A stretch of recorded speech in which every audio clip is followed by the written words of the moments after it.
Bon, c'est la dernière partie de cette édition de Bonjour l'Égypte et le dernier sujet qu'on va aborder ce matin, c'est les initiatives dans le domaine de la santé des citoyens, les initiatives étatiques. Alors, la dernière d'entre elles, c'est cette campagne intitulée Me'at-Youm Saha ou 100 jours de santé qui a permis d'offrir des soins médicaux gratuits à près de 29 millions d'Égyptiens à travers le pays. Il s'agit d'un élan majeur, surtout avec la participation de 12 secteurs médicaux et le lancement de diverses initiatives présidentielles allant du dépistage précoce des maladies au soutien en santé mentale en passant par la suppression des listes d'attente pour les interventions chirurgicales.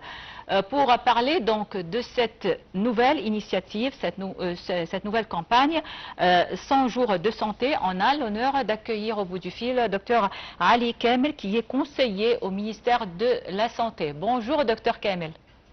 Bonjour madame.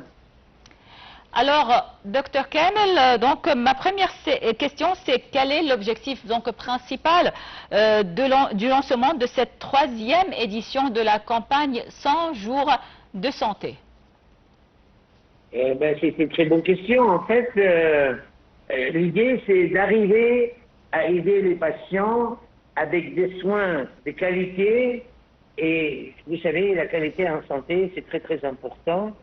Et il y a deux choses pour la santé. La première, comment peut-on faire pour arriver aux patients? C'est-à-dire qu'on fait des convois pour les zones lointaines de la capitale pour soigner les patients et arriver aux endroits où les patients ne peuvent pas venir dans les hôpitaux. Donc, l'idée, c'est arriver faire rentrer le patient dans les soins.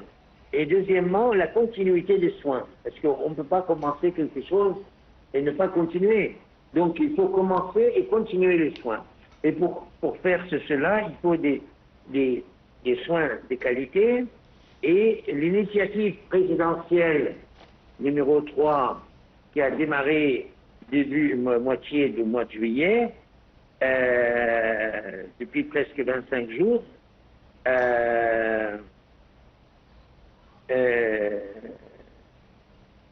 oui. Et donc, a joué un rôle très important. Bon, docteur Ali Kamel, donc, on a donc témoigné de plusieurs initiatives concernant le secteur de la santé. 100 millions de Saha ou 100 millions de personnes en bonne santé. Il y a aussi cette initiative qui a éradiqué l'hépatite C de l'Égypte, un grand exploit pour l'Égypte, bien sûr, qui souffrait de l'hépatite C. Et aussi, il y a plusieurs initiatives, mais qu'est-ce qu'il y a de nouveau, donc quoi de neuf concernant cette édition par rapport aux précédentes? Eh bien, on s'intéresse beaucoup à la femme dans cette initiative, on s'intéresse beaucoup à la santé mentale, pas seulement l'hépatite C, mais aussi les listes d'attente chirurgicales pour accélérer des soins pour les patients qui ont besoin d'être opérés, et presque tous les domaines de la santé, c'est-à-dire les problèmes rénaux, les problèmes cardiaques, les chirurgies cardiaques, les problèmes des enfants, les problèmes d'obésité, du diabète, les maladies chroniques, les maladies comme l'hypertension artérielle, si vous voulez, le diabète aussi. Et également, il faut dire qu'on est concentré sur la qualité en santé et sur les qualités données aux patients, mais surtout la gratuité. C'est-à-dire que ces patients ne payent rien. C'est sur le frais de l'État. C'est les frais de l'État.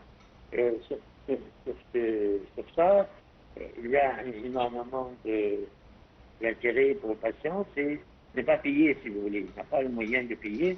Donc, l'initiative a beaucoup de succès à cause de la gratuité et à cause de la qualité des soins donnés, soit chirurgical ou médical, ou même médico-social.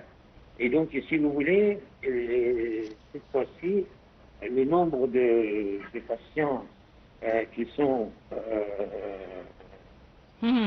pris en charge, Oui. le nombre de patients pris en charge sont énormes, par des millions. Par exemple, il y a 28 millions d'actes donnés pour soigner les malades. C'est énorme. Et puis, je ne vais pas vous donner les statistiques du ministère de la Santé, parce que vous les avez sans doute dans la presse, mais si on examine toutes les maladies soignées en termes d'économie de la santé, on peut considérer qu'on a presque touché les enfants, les femmes, les personnes âgées, les personnes en besoin de soins du handicap, si vous voulez, les problèmes de maladies rares, les maladies génétiques, les maladies qui ont besoin de soins particuliers.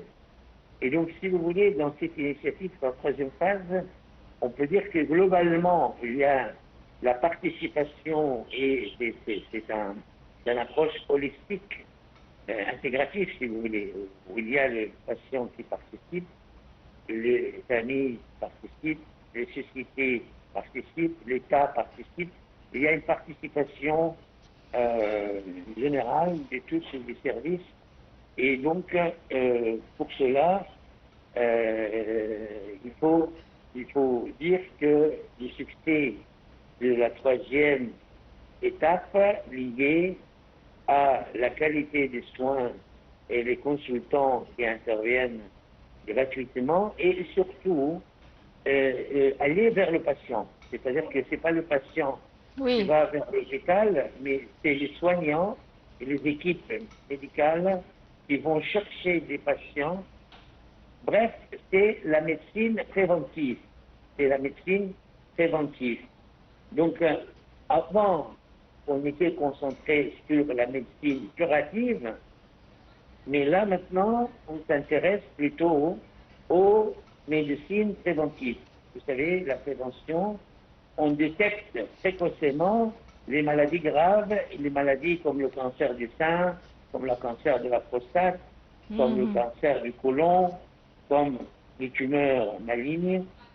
Et donc, si vous voulez, la détection précoce des maladies, vous savez, ça aide beaucoup dans les traitements, et le traitement devient efficace quand on découvre la maladie tôt.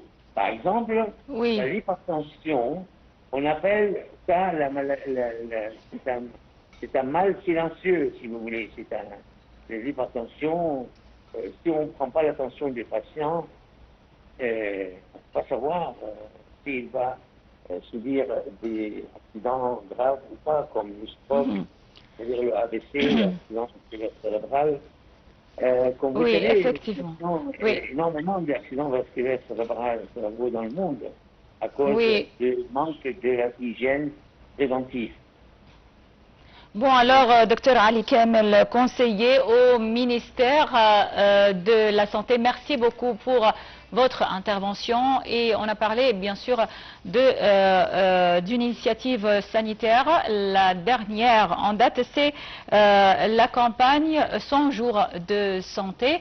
Bon, c'était tout pour cette édition de Bonjour à l'Égypte. Merci beaucoup pour votre attention et restez sur NAL TV International pour la suite de nos programmes.